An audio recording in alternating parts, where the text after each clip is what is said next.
안녕하세요. 도라지 탐정입니다. 주위 사람들에게서 성품이 온화하고 선한 사람이라는 평가를 받던 한 남자가 있었습니다. 남자에게는 아내와 아들이 있었고 가정은 행복했죠. 하지만 어느 날 아내가 가출하는 일이 벌어지는데요. 얼마 후 아내는 산속에서 시신이 되어 발견됩니다. 사건의 진실은 남편이 아내를 살해한 것이었습니다. 남자의 진짜 얼굴은 무엇이었을까요? 도라지 탐정이 조사해 보았습니다.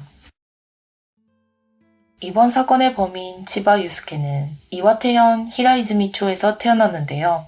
3남매 중 차남이었던 그는 화목한 가정에서 자랐습니다.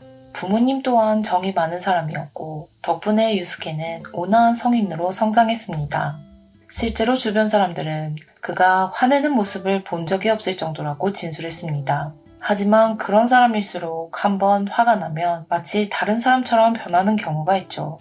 유스케는 사실 자신의 감정을 솔직하게 표현하는 것을 어려워하는 사람이었습니다. 항상 마음속 어딘가에 표현하지 못하는 분노를 억누르고 있었죠.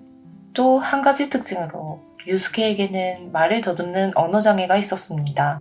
말을 시작할 때 첫 음절이 막히거나 똑같은 말을 반복해서 하는 증상이 있었는데요. 긴장을 많이 할수록 그런 증상은 더 심해졌습니다. 하지만 특별히 다른 모난 점은 없었고 학창시절도 문제없이 보냈습니다. 배드민턴부에도 가입하여 오히려 활동적으로 학교 생활을 했고 고등학교를 졸업한 뒤에는 한 제조회사에 취업을 하게 됩니다. 유스케는 범행을 일으키는 사건 날까지 이 회사에서 근무를 했는데요. 그 기간이 무려 20년이나 됩니다. 평소 유스케는 성실해서 업무량이 많거나 잔업이 생기는 경우에도 싫은 내색 없이 일을 하는 사원이었습니다. 오랫동안 근무하면서도 동료 직원과 문제를 일으키거나 무단으로 지각한 적이 단 한 번도 없었다고 합니다. 아내를 살해한 뒤 장롱 속에 숨겨두었다고는 그 누구도 상상할 수 없었죠. 또한 이 회사에는 외국인 노동자가 많이 근무하고 있었는데요. 동료 직원이 각자 자신의 나라로 돌아갈 때에는 눈물을 보이기도 하는 등 정이 많은 모습을 보여주었기 때문에 회사 사람들은 유스케가 마음이 여리다고 생각했습니다. 그렇게 성실하게 근무하던 유스케는 마침내 사랑하는 여성을 만나 결혼에 이릅니다. 사건 발생으로부터 6년 전의 일이었죠. 그의 아내이자 이번 사건의 피해자는 메구미라는 인물입니다. 메구미는 유스케와 같은 이와테현 출신으로 병원에서 근무하고 있었는데요. 두 사람의 결혼식에는 회사 사람들 모두가 참석했고 메구미를 본 사람들은 모두 예의가 바르다며 입을 모아 칭찬했습니다. 이윽고 유스케 부부 사이에서는 첫 아들이 태어났습니다. 아들이 태어날 당시 유스케는 항상 웃는 얼굴로 자식을 자랑했기 때문에 주위에서는 유스케의 가정이 행복하게만 보였다고 하는데요. 하지만 두 사람의 실상은 행복과는 거리가 멀었습니다. 결혼식을 올린 이후 유스케는 메구미에게서 월급이 적다는 핀잔을 받았습니다. 당신 월급이 너무 적어서 내가 일을 하지 않으면 안 된다 라는 질책을 수없이 받았는데요. 유스케는 메구미의 불만을 듣고서는 위축될 수밖에 없었습니다. 사건 발생으로부터 2년 전 유스케에게 여러 불행이 연달아 발생합니다. 어느 날부터 갑작스럽게 간질 발작이 나타나 자주 쓰러지게 된 것인데요. 간질의 원인이나 증상은 사람에 따라 다양하지만 유스케는 갑자기 의식을 잃고 쓰러져 아무런 반응을 하지 못하는 발작을 반복했습니다.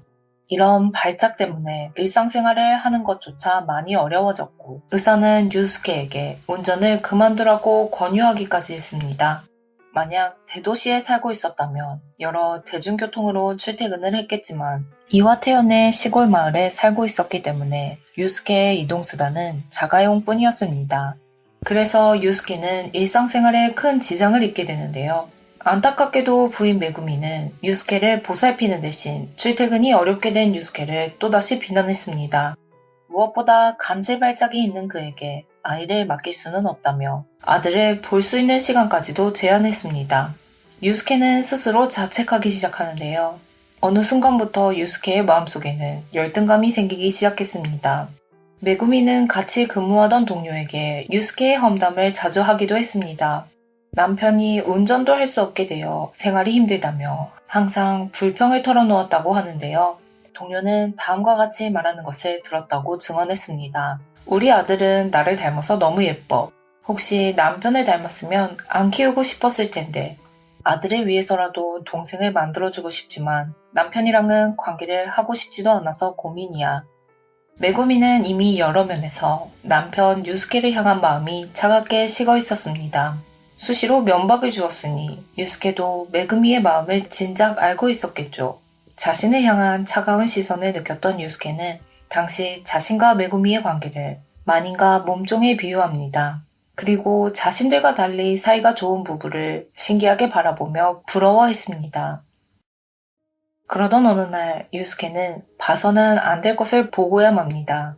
그건 다름 아닌 아내의 일기장이었는데요. 아내의 일기에는 충격적인 이야기가 적혀 있었습니다. 내 결혼은 실패야. 돈을 더 잘 버는 남자와 결혼했으면 행복했을 텐데. 하지만 당시 유스케는 이런 글귀를 보고서도 이혼은 생각하지 않았다고 합니다. 부부의 양가 부모님이 매우 사이좋게 지냈고 자신의 부족함으로 집안의 화목한 관계를 끊고 싶지 않았던 것이죠. 무엇보다 이혼을 하게 되면 자신의 아들과 더 이상 만날 수 없게 되는 것이 가장 두려웠습니다. 그렇기에 이혼이라는 선택지는 생각하지 않았습니다.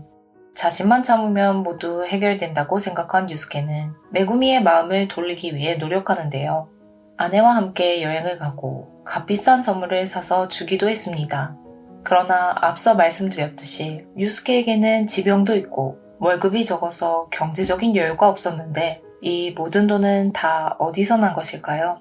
모두 다 빚이었습니다. 그리고 여행을 위해서 돈을 빌렸다는 사실을 곧 메구미에게 들키게 되었죠. 2019년 5월 5일 그런 일에 돈을 쓰다니 인간이 할 짓이 아니다. 화가 난 메구미는 유스케를 추궁하기에 이릅니다. 아내의 마음을 돌리기 위해서 벌인 행동이 오히려 둘 사이를 악화시키는 원인이 되어버렸죠. 그러던 와중에 뜻밖의 일이 일어나는데요. 남편과는 관계를 가지고 싶지 않다고 말하던 메구미에게 작은 생명이 찾아온 것입니다. 축복받아야 할 사건이지만 아내의 임신 사실을 알게 된 유스케는 그저 기뻐할 수만은 없었습니다. 인간 같지도 않은 나에게 아이라니. 늘 자신을 자책하고 스스로를 한심하게 생각하고 있었기에 유스케는 메구미의 임신 소식이 반갑지 않았습니다. 결국 유스케는 스스로의 인생을 마감하려는 생각까지 하게 됩니다. 사건은 이렇듯 유스케의 마음과 정신이 위태로운 상태에서 벌어지게 되었습니다. 2019년 5월 31일 이날도 유스케는 메구미로부터 폭언을 들었습니다. 운전을 못하게 된 것과 집안일을 도와주지 않는 것 때문이었죠. 흥분한 메구미가 결국 당신 때문에 내 인생이 엉망진창이야. 너 때문에 창피해서 살 수가 없다. 라는 매몰찬 말을 내뱉었습니다. 그렇지 않아도 부부 생활에 절망하고 있던 유스케는 한계를 맞게 됩니다. 아내와 함께 있는 시간이 너무 괴롭다. 이제까지 했던 노력들이 다 물거품이 되었다. 그리고 종국에는 아내만 없어지면 편해질 것 같다. 라고 생각하게 됩니다. 유스케는 화장을 하고 있던 메구미가 눈치채지 못하도록 뒤에서 천천히 접근한 뒤 손에 쥐고 있던 연장 케이블을 사용하여 메구미를 제압하려고 했습니다. 그렇게 한동안 몸싸움이 벌어졌는데요. 앞으로 자신이 죽게 될 것이라는 것을 깨닫기라도 한 듯 메구미는 이유라도 알려줘 라는 말을 했다고 합니다. 그녀의 입장에서는 유스케가 괴로워했다는 사실을 깨닫지 못했던 것으로 보입니다. 유스케는 이유를 설명하는 대신 남들 앞에서 아무렇지도 않은 척하는 건 더 이상 못하겠다 라고 소리치면서 미안하다는 말을 전하는데요. 결국 연장 케이블로 메구미를 해치게 됩니다. 한참 후 유스케는 차갑게 변한 메구미를 수습해야 했습니다. 이불 커버로 감싸서 옷장에 숨기는 것이 그 방법이었죠.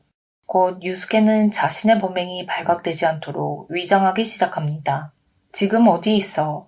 괜찮은 거지? 연락 좀 줘. 이 메시지는 모두 아내의 전화번호로 보낸 것인데요. 마치 걱정되는 척 문자를 보내둔 것입니다. 다음날 당시 3살이었던 아들은 자신의 엄마를 그리워했습니다. 늦은 밤 잠을 자면서도 엄마를 찾는 아들의 소리를 들은 유스케는 그제서야 아들에게서 어머니를 빼앗은 자신의 죄의 무게를 통감하게 됩니다. 하지만 유스케는 자수를 생각하기는커녕 오히려 범행을 들키지 않으려 사건을 더 조작하기 시작하는데요. 아들을 위해서라도 내가 체포되면 안 된다. 엄마를 빼앗은 만큼 행복하게 해줘야 한다. 라는 이해하기 어려운 생각 때문이었습니다. 모순된 생각으로 결론을 내린 유스케는 경찰에게 절대 잡히지 않기 위해서 마음을 다잡았습니다. 사건으로부터 3일 뒤인 6월 3일, 유스케는 또다시 아내에게 메시지를 전송합니다. 몸은 괜찮아? 정작 아내는 자신이 쓰는 방 옷장에 있는데 아내의 건강을 걱정하는 듯한 연락을 한 것이죠. 그리고는 바로 다음 날인 6월 4일, 아내가 행방불명되었다고 신고를 합니다. 당시 경찰에 밝힌 바에 따르면 유스케는 5월 31일 아침 아내와 말싸움을 했고 그 길로 아내가 집을 나갔다. 메시지를 보냈지만 읽었다는 표시가 뜨지 않는다 라며 경찰에 진술했습니다. 당초 이번 건은 부부싸움이 원인이 되어 아내가 자발적으로 가출한 것으로 간주했기 때문에 유스케의 말을 믿은 친척들은 필사적으로 메구미를 찾았습니다. 그는 경찰의 의심을 피하기 위해 아내를 찾아야 한다는 거짓말을 하고 회사에 몇 번인가 결근하기도 했습니다. 심지어 사설 탐정을 알아보는 척을 하기도 했는데요. 그렇게 갈피를 잡지 못하고 사건으로부터 1개월이 지나자 유스케에게는 문제가 생깁니다. 바로 시신의 냄새였던 것이죠. 그 냄새가 현관까지 퍼졌고 유스케는 더 이상 시신을 처리하는 것을 미룰 수 없다고 생각하게 되었습니다. 7월 2일, 유스케는 이와테현 오토와산에 메구미의 시신을 운반하고 유기합니다. 그로부터 5개월 후인 2019년 12월경, 유스케는 아들을 데리고 자신의 본가에 돌아와 아무 일도 없었다는 얼굴로 생활을 하기 시작했습니다. 주위 사람들은 아내가 가출했지만 혼자서도 아들을 잘 키워내는 유스케를 좋은 아버지라고 생각했습니다.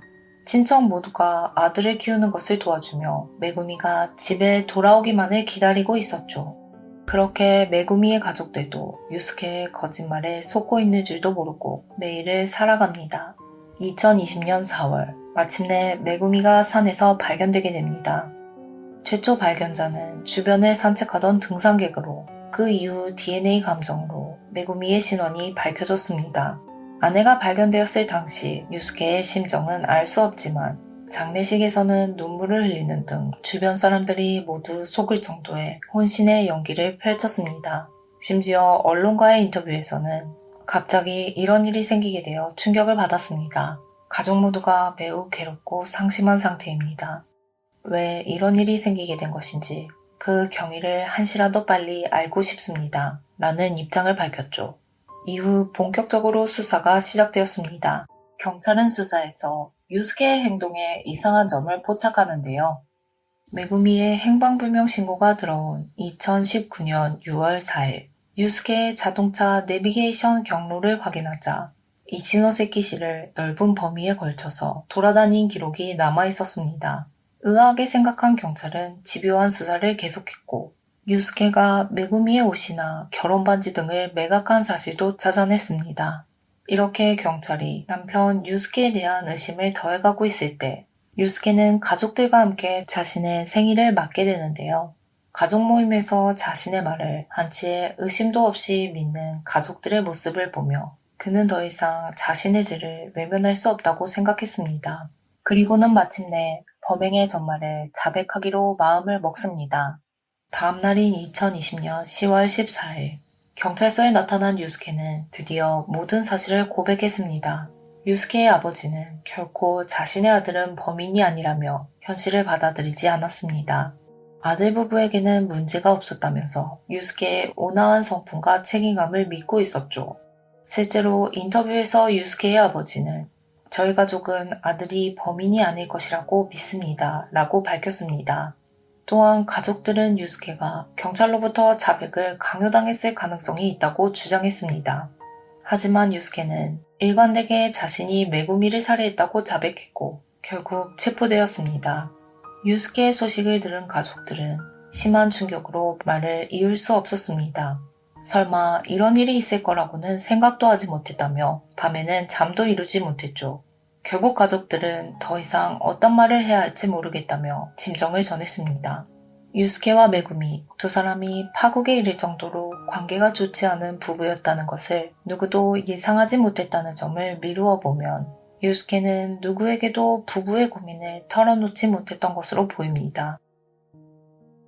2021년 6월 2일 모리오카 지방재판소에서 재판이 열렸습니다. 판사가 이름을 묻자 유스케는 떨리는 작은 목소리로 유스케입니다 라고 대답했고 곧 재판이 시작되었습니다. 검찰이 기소 내용에 대하여 변호할 내용이 있느냐고 물었을 때는 짧게 없다고 대답하기도 했습니다.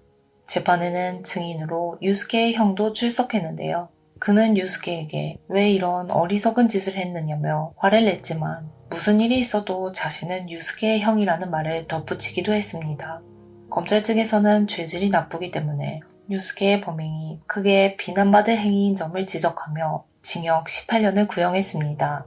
그러나 유스케의 변호인 측에서는 유스케가 자신의 지병 때문에 아내 메구미로부터 받았던 비난으로 당시 정신이 불안정했던 점을 참작하여 징역 5년에서 7년 사이의 형벌이 합당하다고 주장했습니다.